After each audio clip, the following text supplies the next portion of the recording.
博卵趴，在网络上攻击别人的人没有那个东西。我刚来台湾的时候呢，碰到一件事情让我蛮害怕的。虽然这件事情现在分享出来，可能还是会被一些人来喷。而后呢，随着在台湾生活的时间越长，我也不时看到有一些让我觉得不太正常的网络上的留言，我可以分享给大家。Hello， 大家好，我是煮菜的奶爸狗狗，来自上海。前两天有一个朋友说，你们那边的小英现在很火哦。我问他小英是谁？是摩卡少女小英吗？他说当然不是，是你们的前总统蔡英文。然后他就丢了一个影片给我，我打开一看呢，是这样的内容。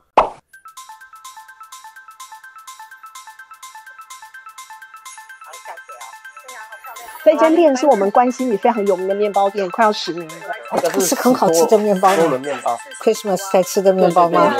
我们可以一起做吗？还有，对，我也是这样想。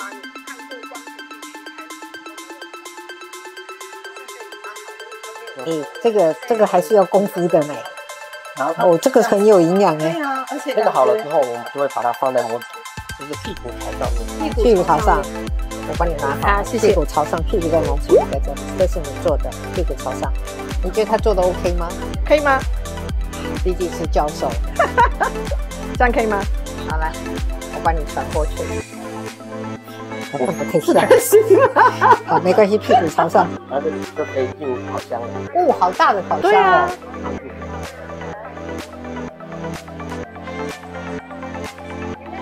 你有做好的是不是？要 demo 一下，来。大量的糖粉。然后下雪哦。对啊，好漂亮。杰里是2014年在这边开业的。对，我来这边买面包很多年。这里其实是新竹啊，就是年轻爸爸妈妈最多的地方。我在这边生活18年，看过关埔地区一开始什么都没有的样子。好像这里蛮好的，中间有个公园来。对。但是我喜欢吃的面包。你是1、1还是1、2？你是1、2。果然长得很像。大概是这样一个内容，蛮平和的内容，并没有涉及到什么政治。然后我想看一下它下面的留言，本来以为留言可能会比较激烈一些，但是看下来觉得大家都是蛮平和的。有的说喜欢小英，还有的说抛开政治立场，小英其实真的是一个非常优秀的女性。但是也有人说啊，卸任大家对她态度缓和了不少。还有说亲民很优秀的一个人，辣台奶。我觉得这个下面的留言还是蛮平和的，看来不太正常，非常激烈非常极端的人还是占比较少数的。那我来台湾生活呢，经常会被一些人问起，你对台湾还习惯吗？有什么觉得不适应的地方？那首先我会想到丢垃圾这件事情，我之前也分享过，就是这边丢垃圾的流程非常复杂，要把垃圾分成好几种，厨余啊，可回收啊，可回收纸类啊，可回收玻璃类啊，可回收塑料类啊，非常复杂的一个处理的流程。然后还要每天晚上听到垃圾车的声音响起，就急匆匆的赶出去丢垃圾。如果碰到下雨或者是高楼层的话更麻烦，一次拿不完，还要分好几次拿下去。那其实另外还有一点，就是我刚来台湾让我蛮震惊的地方，就是台湾的网络酸民。我刚来台湾的时候呢，碰到一件事情让我蛮害怕的。虽然这件事情现在分享出来，可能还是会被一些人来喷，但是我现在的心理素质、抗压能力已经比当时来的时候要强了不少，所以就不妨跟大家做一个分享。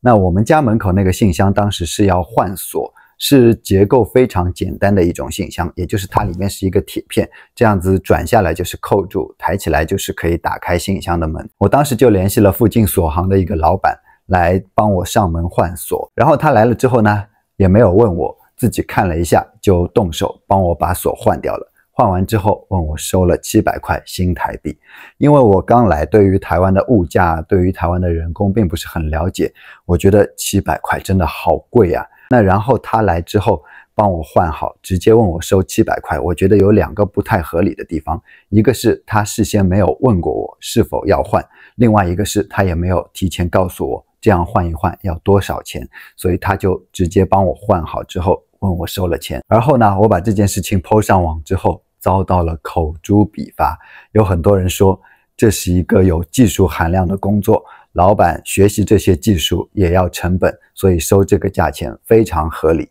当然，我非常认同这是一个有技术含量的工作。就比如说你去餐厅吃一块牛排，跟你自己买一块牛排回家来煎，它所花费的价钱是非常有区别的。那当然，我刚刚来到台湾，对于这边的物价人力不是很了解。以我在上海的生活经历，我觉得换一个锁，是那种结构相对比较复杂的住宅门的锁，大概的价格是400-500块新台币，然后呢就接受到了铺天盖地的攻击。有的说你是准备公审这个老板吗？有的说你自己没有提前问价格，也有的说这个价格已经很便宜了，是一家良心店铺，以后我就会找这个老板来换锁。总之这个事情po上网之后的反应还让我蛮意外的。而后呢，随着在台湾生活的时间越长，我也不时看到有一些让我觉得不太正常的网络上的留言，我可以分享给大家。我就是在 FB 的北投帮社团里随便找了一点啊。那像这个就是有一个成员分享说，石牌振华公园改建算一算5年有了吧，到现在还在拖，工作效率极低，附近里民期盼多久了，牺牲我们的权益，打去1999反映得到的都是借口。然后就有人留言说，你忘了这5年中是疫情严峻的时刻，能动工就很好了，还有为什么要匿名？当然我对他上一句没什么意见，他可以发表他自己的看法，他觉得这5年中疫情很严重，所以才会让工期进行了这么久。那后一句他说为什么要匿名，就让我觉得有一些不可思议，因为匿名本来就是这个社团里每一个成员都有的权益。像这个作者他也留言说，为什么不能匿名？我的权利啊，保护我个资，怕有护航队肉搜。然后他也质疑这个留言者说，你锁住个人档案，那跟匿名有什么两样？就多一个字母跟图片，护航队都这样。下面还有人酸他说，你来做应该会比较快。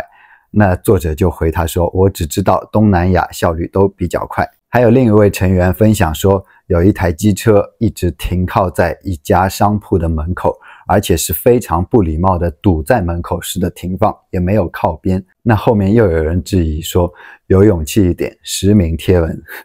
作者也是回他说，有勇气一点，放自己的照片。而后2个人就开始互相牵扯，这个说匿名贴文的人跟人家讲勇气，精神状态有问题是不是？下面也有另外的人说，这样做事不光明哦，如果不觉得是错的，干嘛匿名？见不得人吗？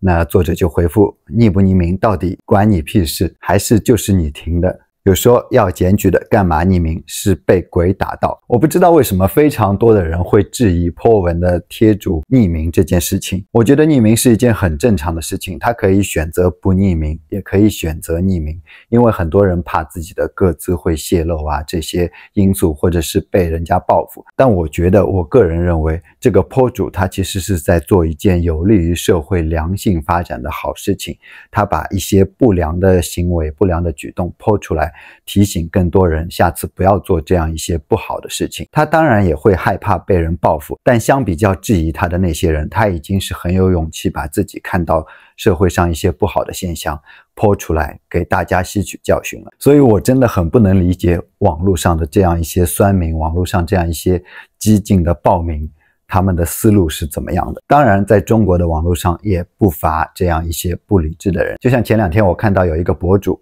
盗用了我一支影片，并且在上面断章取义，加上了他自己对我进行的抹黑。那这个博主我相信有不少人应该已经有看到过他对其他一些陆配的攻击。那他的内容是说，又一支绿委会培养的绿配不是陆配，接到任务了。刚刚看了，还有几只也在说洗人口，奇怪了，是什么让他们的文案如此巧合呢？那这个人已经不是第一次盗用我的影片，并且来攻击我了。而且很可笑的就是，如果大家有看我之前那支影片，说洗人口的部分，其实我是在反讽。那我顺便提一下，上一次我所说的洗人口这个事情啊，我是假设一个人体如果有2000万个正常的细胞在工作，然后入侵了30万个具有杀伤力的病毒，会攻击这个人体的正常细胞，而这个病毒经过4年会分裂一次，从原本30万变成60万，那要经过多少年会把这个人体正常的2000万个细胞通通杀光呢？ ChatGPT 给我的答案是24年。当然这是一个非常夸张的假设，结果也有一些不明事理的人来跟我说，不需要经过24年，只要杀掉多少个细胞，就会把原本这个正常的人体给破坏掉。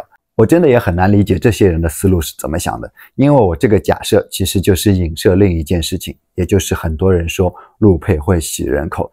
那这个假设是有一个前提，也就是这30万个病毒齐心合力，每个人1到4年就离婚，再带一个大陆人进来，让他也换取台湾的身份证，变成台湾人，从而获得投票权来颠覆台湾现在这个社会。那这个假设有几个前提，也就是第一点，30万人每个人都想获取身份证。第二点，一到年限，他们获取身份证之后，每个人都会去离婚。第三点，他们一离婚，马上就可以无缝衔接，找到另外一个中国人来到台湾生活。第四点，另外一个来到台湾生活的人也会经过4年，马上就会想取得台湾的身份证。所以 GPT 给我的答案24年要符合上述这4个非常严苛的条件，才能达到这一目的。所以我这个假设其实完全就是举了一个非常极端的反例，来证明洗人口这个目的真的非常难以完成。我们的任务非常艰难，非常繁重，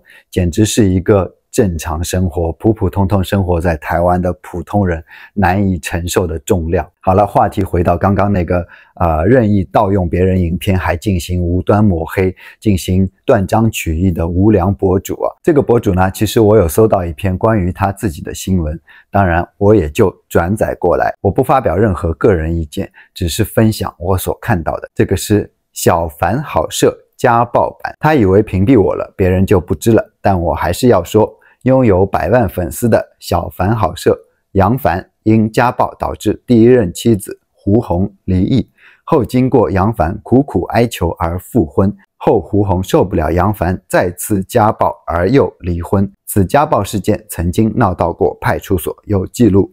第二任妻子柳柳因嫌弃杨凡经济条件差，因此出轨又导致家暴而离异。这是我所看到的，我也不想去验证它的真伪。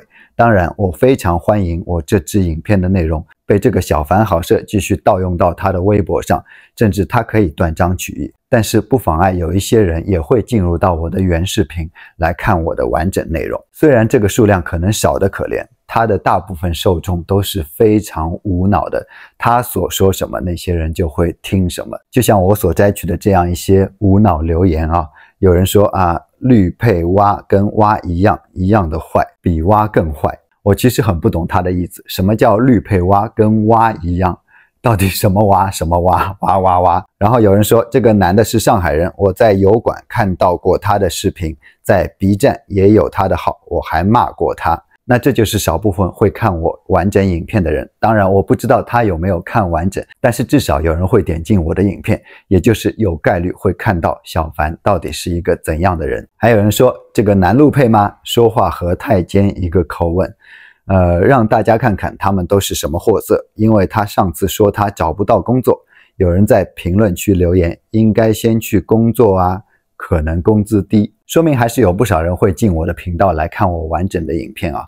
那这里正好可以帮小凡好社来宣传一下他是怎样的为人，并且我也希望他的受众，如果你们还有一点点判断力的话，可以完整看我的影片，看看我到底是在说什么。那还有更无脑的，就说要将绿配蛙诛九族，什么年代了，诛九族这种人比本岛的绿蛙还恶心这种垃圾男跑到台湾挺好的，说实话待在国内也是汉奸，这种垃圾在国内也找不到啥像样的工作，去台湾还能通过出卖自己换钱养活自己的汉奸后代，垃圾真的是非常非常我完全不想评论的留言啊。其实我现在完全已经不会把这样的留言放在心上了，甚至还会觉得挺欢乐的，非常可笑。那我不知道这样一些人会不会对自己的留言觉得很可悲，或者是其他一些人看到这样的留言觉得他们的思想真的是很可悲。好了，今天就是想跟大家分享一下